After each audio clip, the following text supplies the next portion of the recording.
आरो बेयाव जिहेतु रां बाजेया एसे फिसाखाय जों गोसोआवथ' जोंहा अनेक दङ साननाय मावनो खिन्थु जों हाग'वाखै बाथ्राफोरखौ जों फिक्स खालामना दोनदों माने बिनि बाजेटआ फिसाबाबो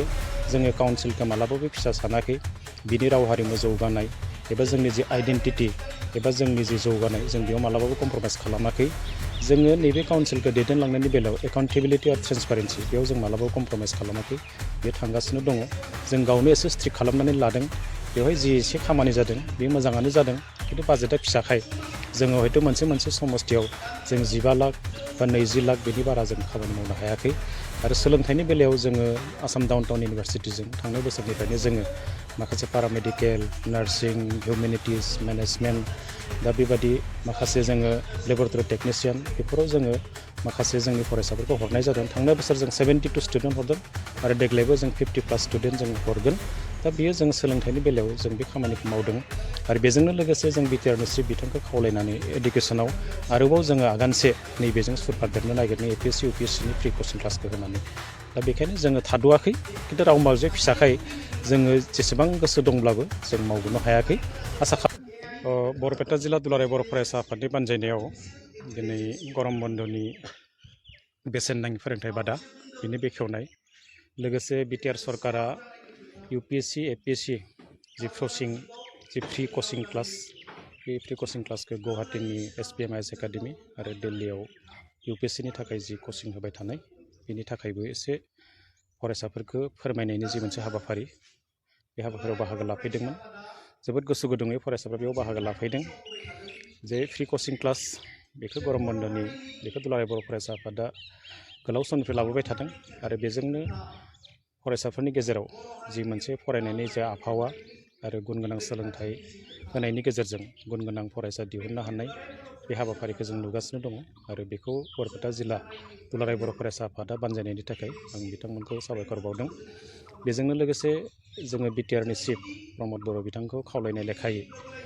जे एबारनि जि फ्रि कचिं क्लासेस बड'फा इउएन ब्रह्म माने बिथांमोननि सुपार 50+ मिशन बे मिशनाव जोंबो बर' कचारि वेलफेयार अट'नमास काउन्सिल एरियानिफ्राय जोंनि ओनसोलनिफ्राय जोङो माखासे स्टुडेन्टखौ जों हास्थायदोंमोन बिथांनि खाथियाव आर'ज गाबदोंमोन आरो बे हिसाबै बिथाङा गासै 30 स्टुडेन्ट एपिएससियाव 15 आरो इउपिएससियाव 15 बे फरायसाफोरखौ फ्रि कचिं क्लास होनो थाखाय जि मोनसे थिरांथा बे थिरांथानि बागै बरपेटा जिल्लानिफ्रायबो जिहेतु बेयाव एक्सपिरियेन्स दङ फरायसाफोर दा बिथांमोना बेयाव बाहागो लागोन हिसाबै बिथांमोनखौ फोरमायनो थाखाय जों बेयाव फैदोंमोन जोबोद मोजां जोंनि गेजेराव दा मोनसे थासारि फैबाय आरो बे थासारिखौ असिला लानानै दिनै जोङो मोजां फरायसाफोरखौ गुन गोनां सोलोंथाइ होनानै बिथांमोनखौ जों सुबुं धोन दाहोनांगौ आरो सुबुं धोन दानायनि गेजेरजों बिथांमोना गावनि पजिसन बे पजिसनखौ लानानै दिनै गावखौ मोजाङै दैदेननायजों लोगोसे न'खरजों लोगोसे समाज आरो देशआव जाहाथे जोङो माने हादोराव जाहाथे जोङो मोजां मोनसे सार्भिस होनो हायो दा बेनि थाखाय सिभिल सार्भेन्ट जानो गोनां जायो आरो दिनै सिभिल सार्भेन्टआ सानफा एफा जोंहा बांगासिनो दङ दा बरपेटा जिल्लायावबो जोंनि बे थासारिखौ दिनै दाफुंना होनायनि थाखाय दुलाराय बर' फरायसा आफाद बर' थुनलाइ आफाद आरो बिनि सांग्रां माखासे जि नोगोरारि दङ बिथांमोनखौ जों साबायखर बावगोन आरो आं मिजिंथिदों दिनै बे बरपेटा ओनसोलावबो जिहेतु बरपेटाजों नांजाबनानै जोंहा पाठसाला दङ नलबारि दङ गुवाहाटीयाबो खाथियावनो थाबाय बेवहाय सोलोंथाइनि जि मोनसे आबहावा बे आबहावाया ओरैनोबो गुबुन जायगानिख्रुइ एसे साबसिन आरो बे साबसिन जि मोनसे थासारि बेखौनो जोङो दिनै केपिटेल हिसाबै लानानै मुलधन हिसाबै लानानै आवगायलाङोबा आं नुदों जे बेवहाय जों गुबुन हारिजोंनो दिनै बर'फ्राबो जौगालांनो हागोन आरो बे थासारिखौ जों अराय गोजोर खालामना दोननांगौ आरो बे ओनसोलनिफ्राय जोङो मोजां फरायसाखौ जेब्ला जों दिहुननो हागोन होमबा गाबोन समफोर बियो माहारिखौ सिबिनाय लोगोसे हादरखौनो सिबिनो थाखाय बिथांमोना खाबु मोनगोन दा बेखायनो बे हाबाफारिखौ रनसायना होनायनि थाखाय आं जिल्ला आफादखौ फिन खेबसेबाव साबायखर बावदों नाथाय गोबां इयुन जोलैफोरखौनो ड्राग्स बायदि गान्जा बायदि निसा मुवा जों जाग्रोनायखौ नुनो मोननाय जादों बेथ' थागोन जोंनि समाज मोनसे बेबस्थायाव दिनै माखासे बेबादि थासारिया थायो दा दिनै जों बर'नि गेजेरावबो बे हिउमेन ट्राफिकिं प्लास ड्रागनि जे एडिक्सन बेखौ बा जौ जुवा बियो जोंनि गेजेराव दिनै बाङाखै न'आव बांदों दा बेखौ कन्ट्रल खालामनांगोन जों बेखौ होबथानांगोन आरो बेनि थाखाय जेसे हागौ जोङो बिमा बिफाखौ लानानै जोंनि गार्जेनफोरखौ लानानै आरो जोंनि माखासे सांग्रां जिखिनि नोगोरारि दं बिथांमोनखौ लानानै जोङो समाजारि सांग्रांथि माखासे हाबाफारि लानांगोन आरो बिनि जि गाज्रि गोहोम बे गाज्रि गोहोमनि बागै बिमा बिफाजों लोगोसे बै फरायसाफोरखौ बा बे उन्दै उन्दै गथ'फोरखौ जोङो मोनसे सोलोंथाइ होनांगोन आरो बेखौ जों फोजोबनो हानांगोन नङाबा जोंनि समाजा मोनसे टाइमाव बेंगुरा जाहैगोन जोङो दिनै गुबुन हारिजों थायो दा बिथांमोनजों जोङो जुदि जुजिलांनो जुदि नाजायाब्ला जोङो सानफ्रामबो जोंनि इजि गोयिं बे मोनसे जोङो थासारिजोंल' खारलांबाय थायोबा खिन्थु गुबुना बिराद सिगांलांगोन जों बिराद उनफिननानै थालांगोन दा बेखायनो आं बेखौनो खावलायगोन दुलाराय बर' फरायसा आफाद बा बर'नि माहारियारि आफाद बे गासैबो आफादा दिनै बियो गुबुननि गथ'ब्लाबो गावनि नङाब्लाबो जोंनि हारिनिनो सासे गथ' जोंनि गामिनि सासे गथ' आरो बै गथ'आ नस्थ' जायोबा आंनि न'खरावबो बियो बेरामा सफैगोन बेखौ साननानै जोङो बिनि सांग्रांथिखौ जों खालामनांगोन आरो जेसे हागौ जोङो मोजां दिनै सोलोंथाइनि थासारिनि गेजेरजोंनो जोङो बेखौ खामानि मावलाङोबा आरो नैबेखौ होबथानायनि बेलायाव जों जेसे सांग्रां जायोबा गामि नाङैनो जों बेखौ फोजोबलांनो हागोन आरो नङाबा जोंनिया मोनसे टाइमाव मा जाहैगोन बिथांमोननि अनजिमाया जुदि बारा जाहैयोबा समाजा मोनसे बेंगुरा मोनसे थासारियाव सहैगोन बेयो रोखा। जिहेतु नोंथाङा BKWSनि डिपुटि चिफ आथिखालाव BKWSआव जौगानायनि हाबाफारि हिसाबै मा खामानि सोलिबाय दं होनना जोंनिया जि आसाम सरकारा होनाय जि रांबावजा बे रांबावजाया एसे फिसाखाय थेवबो जोङो दिनै खेबथाम जोंनि EOP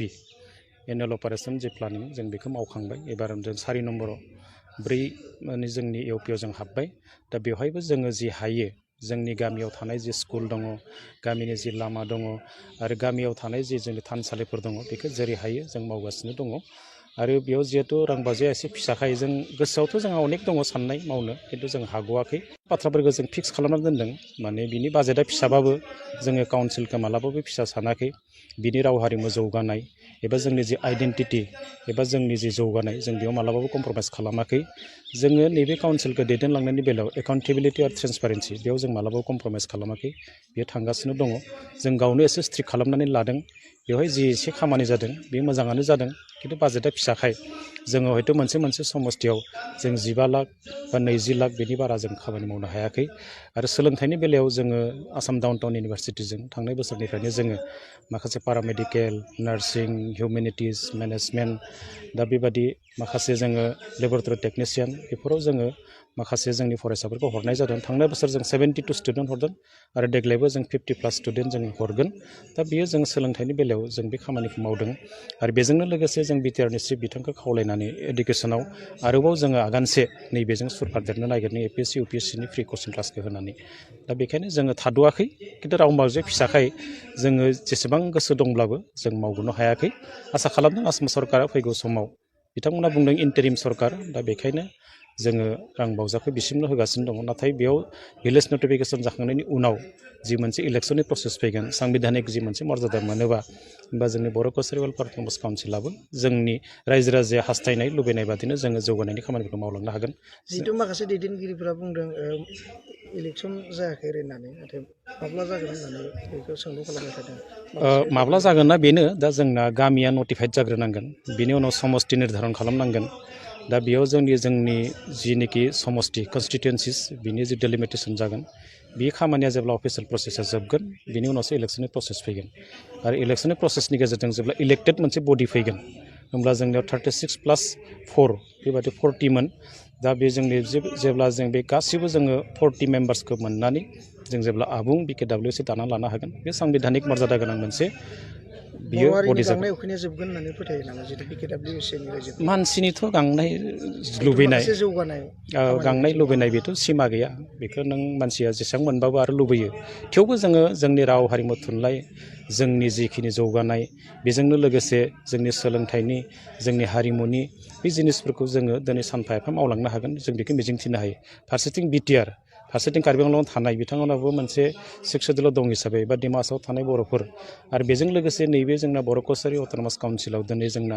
22खान जिल्लाया बेयाव हाबनानै थाबाय दा गतिके बे 22 जिल्लायाव थानाय बर'फ्राबो जोंनि जिखिनि राव हारिमु थुनलाइ आसारखान्थि जोंनि धोरोम बा जोंनि जि जौगानाय बेखौ जोंहा मोनसे जोङो पजिसनसिम लांनो हागोन जोंहा बे रोखा आरो जिहेतु जोङो दिनै नुदों नैबे 3 बोसोरावनो जों जिखिनि खामानिखौ मावदों बेयाव गोमो आरो गोथां नुनाय जे माखासे इनस्टिटिउट बा माखासे जे जौगानायनि खामानि बेखौ नुबानो मिथिगोन जे बे बर' कसारि वेलफेयार प्रम'शन काउन्सिलजों नुजानाय होननानै दा बेबायदि मोनसे सिनायथिखौ जों होनानै लादों दा गतिके